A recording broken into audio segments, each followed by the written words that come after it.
بسم اللہ الرحمن الرحیم۔ السلام علیکم۔ آپ دیکھ رہے ہیں میرا انکشاف ود اسلم انصاری۔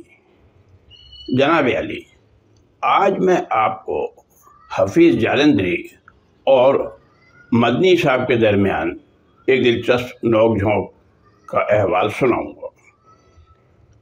اس سے پہلے کہ میں بات شروع کروں، ان دونوں حضرات کا تعارف بھی آپ سے کرا دوں۔ یقیناً آپ میں سے بہت سے لوگ ان دونوں حضرات کے نام سے واقف ہوں گے، لیکن چونکہ بات بہت پرانی ہو چکی ہے تو شاید اب کسی کو یاد بھی نہ ہو۔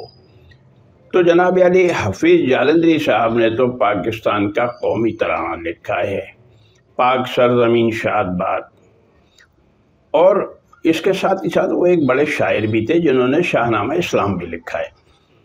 اچھا، عزیز حامد مدنی صاحب جو تھے وہ ریڈیو پاکستان کراچی میں ایک اعلیٰ عہدے پر فائز تھے۔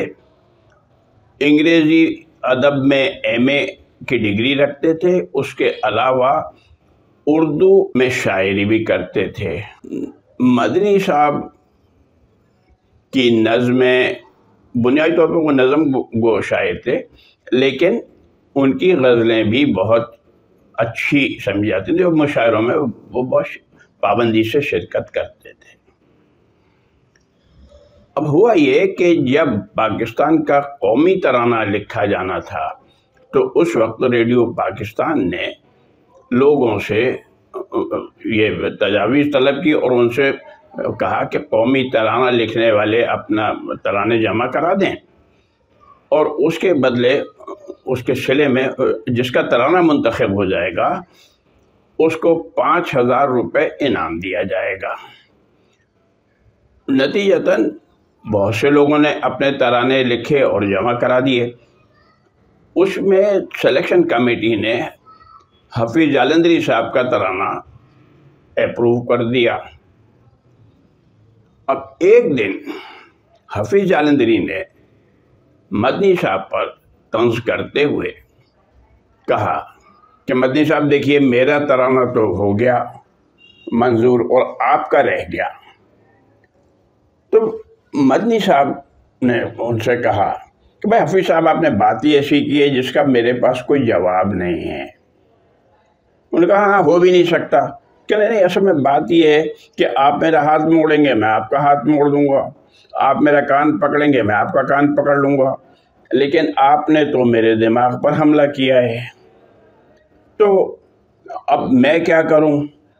میں تو حملہ کر ہی نہیں سکتا کیونکہ آپ کے پاس تو دماغ ہی نہیں ہے۔ تو خیر، یہ بات تو مذاق میں اڑ گئی۔ پھر آگے مدنی صاحب نے کہا بھائی آپ کی بات کا تو میرے پاس صرف ایک یہی جواب ہے کہ چھاگلا حفیظ شاد باد، 5,000 منزل مراد۔ اچھا، کیوں کہ حفیظ جالندھری صاحب کو ترانہ لکھنے کے 5000 روپے دیے گئے تھے۔ اسی طریقے سے اس ترانے کی دھن جو ہے وہ بنائی تھی موسیقار چھاگلا نے، تو ان کو بھی 5000 روپے ملے تھے۔ تو مدنی صاحب نے اس طریقے سے خوبصورت انداز میں بات کر کے اپنا مدعا بیان کر دیا۔ تو یہ تھی پاکستان کے قومی ترانے کے حوالے سے ایک چھوٹی سی بات جو میں نے آپ کے سامنے رکھ دی۔